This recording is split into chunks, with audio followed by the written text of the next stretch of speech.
You scroll past another headline about a billionaire's net worth going up by more in a single day than you'll earn in your entire lifetime, and something in you just deflates a little. Not because you're jealous exactly, it's more like, what's even the point of trying? The gap feels so big, so permanent, that building wealth starts to feel like a joke you're not in on. Sound familiar? Yeah, I thought so. Here's the thing. I want to introduce you to someone whose wealth makes today's billionaires look almost small by comparison, gold for gold. But here's what most people don't realize. The way he got that wealth is the exact opposite of how modern billionaires chase theirs. And understanding that difference is worth completely changing how you think about money for the rest of your life. My name is Coach Vontus, and I spend way too much time thinking about the wealth of King Solomon. If you're someone who's ever felt that gap I just described, working hard, watching the ultra-wealthy pull further and further away, wondering if real wealth is even possible for someone like you, this video is for you. Make sure to hit the subscribe button and give this video a thumbs up if this helps you out. Because, look, what we're about to walk through isn't just an interesting Bible story. It's a completely different model for how wealth actually works, one that made a single ancient king wealthier, by some measures, than entire modern fortunes combined. And the way he got there is going to surprise you. Now, here's where I want to challenge something early, because if I don't, the whole comparison falls apart. Most people assume the path to serious wealth looks like this. Identify a goal, chase it relentlessly, optimize every decision around growing the number, and eventually, if you're skilled or lucky enough, you arrive at rich. That's basically the modern billionaire origin story in one form or another. Chase the wealth directly. Here's what most people don't realize about Solomon. That is not how his wealth happened, not even close.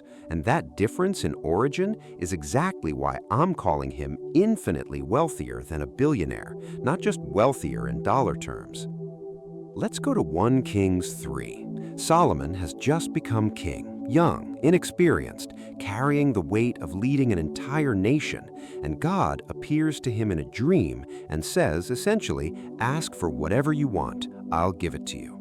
Stop and sit with that for a second. Unlimited request, no conditions mentioned yet. If you're building the modern billionaire playbook, this is the moment you ask for wealth, power, influence, and empire. Solomon doesn't ask for any of that. 1 Kings 3:9 records his actual request.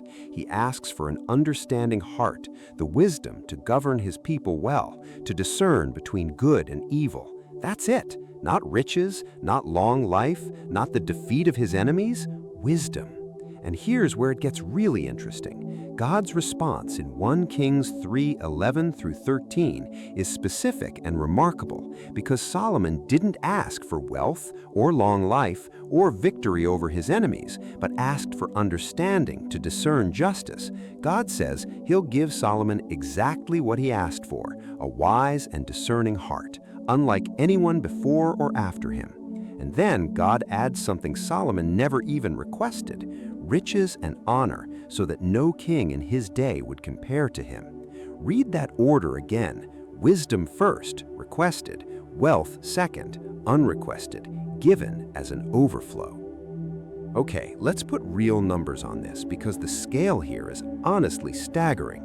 1 Kings 10:14 records that the weight of gold that came to Solomon in a single year was 666 talents. A biblical talent is roughly 75 pounds, so that's just over 49,000 pounds of gold, arriving as annual income in 1 year alone, not his total lifetime net worth. Using a conservative modern gold estimate, that single year of gold income converts to well over $1 billion, and that's before we even count the additional silver, ivory, spices, and trade revenue 1 Kings 10 describes flowing into Jerusalem from merchants, kings, and the Queen of Sheba's tribute alone. 2 Chronicles 9:22 says Solomon exceeded all the kings of the earth in riches and in wisdom. Here's what most people don't realize when they compare this to modern billionaires. A lot of billionaire net worth today is paper wealth, stock valuations that can swing by tens of billions in a single volatile week. Solomon's wealth, by contrast, was described in Scripture as tangible, flowing, annual abundance, sustained year after year, alongside peace, alongside international respect, alongside a kingdom widely regarded as the most stable and prosperous of its era. Dollar-for-dollar comparisons across 3,000 years are always going to be imprecise, but the point isn't the exact exchange rate. The point is the category of wealth. Solomon's fortune came bundled with wisdom, peace, and honor, three things no stock portfolio, however large, automatically includes.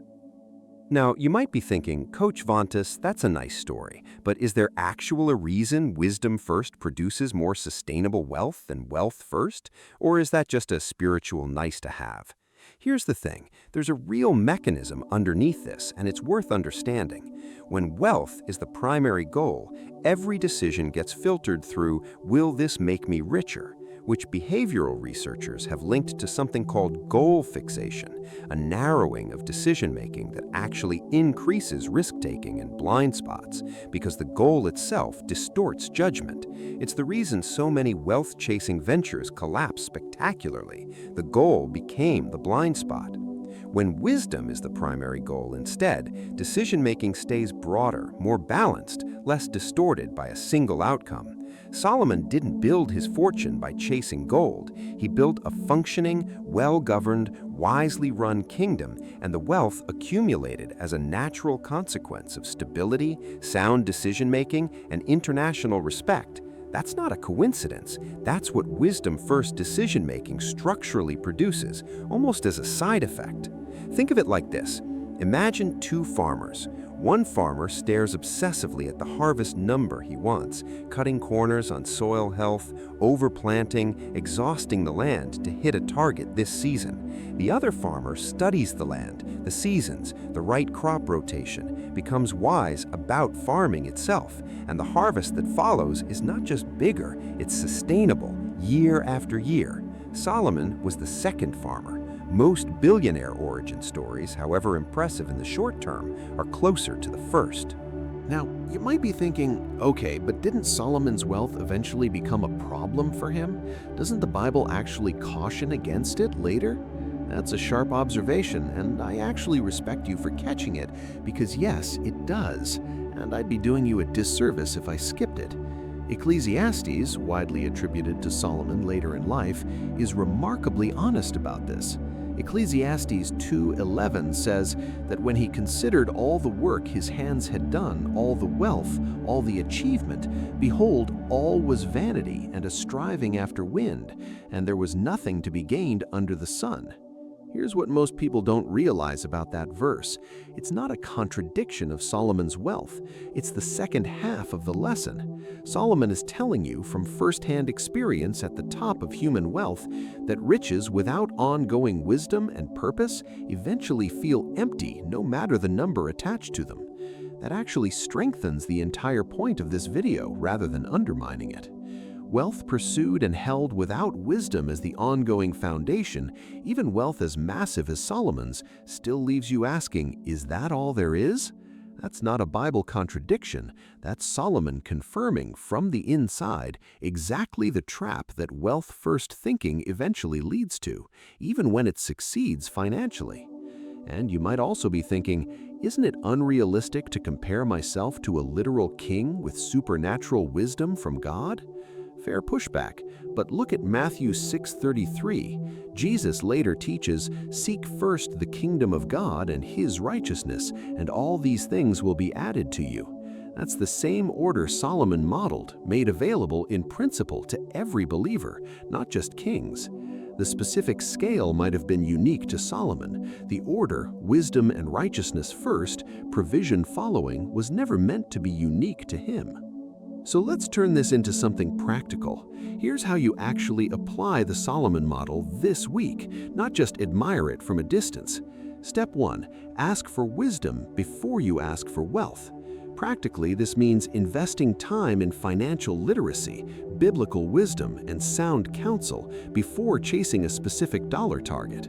Proverbs 4:7 says, "Wisdom is the principal thing, so get wisdom, and in all you're getting, get understanding." Read, study, seek wise counsel before you optimize for a number. Step 2, let wealth be the byproduct of wise decisions, not the target of reckless ones. When you're evaluating a financial decision, an investment, a purchase, a career move, ask, is this the wise decision, before you ask, is this the profitable decision? Solomon's model shows those two questions usually converge, but wisdom has to lead. Step 3, build a kingdom, not just a portfolio. Solomon's wealth was inseparable from his responsibility to govern well, to create peace and stability for others. Practically, that means letting generosity, legacy, and impact stay built into your financial plan from the start, not bolted on after you've already made your fortune. Proverbs 13:22 says, "A good man leaves an inheritance to his children's children," wealth with a legacy purpose attached from the beginning. Step 4, hold your wealth loosely, guided by Ecclesiastes' later warning. Even as you build, periodically ask Solomon's own later question, am I finding meaning in this or just accumulation? That single check-in question, revisited regularly, is what keeps wisdom-first wealth from quietly sliding into wealth-first emptiness over time. Let me tell you about a man I'll call Terrence. Terrence came to me chasing a specific net worth number. He'd read it somewhere, decided that was success, and every decision he made was filtered through hitting it as fast as possible. He was stressed, cutting corners, taking on risk he didn't fully understand, and honestly kind of miserable, even while his numbers were slowly climbing. We flipped the order. Instead of, how do I hit this number? The question became, what's the wisest decision available to me right now, financially and otherwise? Slower at first, less exciting at first, but 18 months later, Terrence told me something that stuck with me. His actual net worth had grown more than it had in the 2 prior years combined. But more importantly, for the first time, he wasn't anxious about it. The wealth had become a byproduct of wisdom, not a desperate chase, and it felt completely different to hold. Look, here's the truth I want you to walk away with. That billionaire headline that made you feel small at the start of this video, it's measuring the wrong thing, or at least an incomplete thing. Solomon's wealth wasn't infinite because of the gold count, staggering as it was. It was infinite because it came bundled with wisdom, peace, honor, and purpose. Dimensions of wealth no stock ticker has ever been able to capture, and dimensions most modern billionaire stories never even attempt to include. You don't need a supernatural dream tonight to start applying this. You need to flip the order that almost everyone else has backwards. Wisdom first, wealth as the overflow, not the obsession. So here's what I want you to do this week. Before your next financial decision, big or small, pause and ask Solomon's actual first question. Not, will this make me richer, but is this wise? Let the wealth follow from there. If this completely reframed how you think about wealth, hit that subscribe button, drop a thumbs up, and tell me in the comments, if God offered you Solomon's exact deal tonight, what would you actually ask for first? I read every single comment, and I promise you, this is the kind of shift that's worth changing your life. I'll see you in the next video.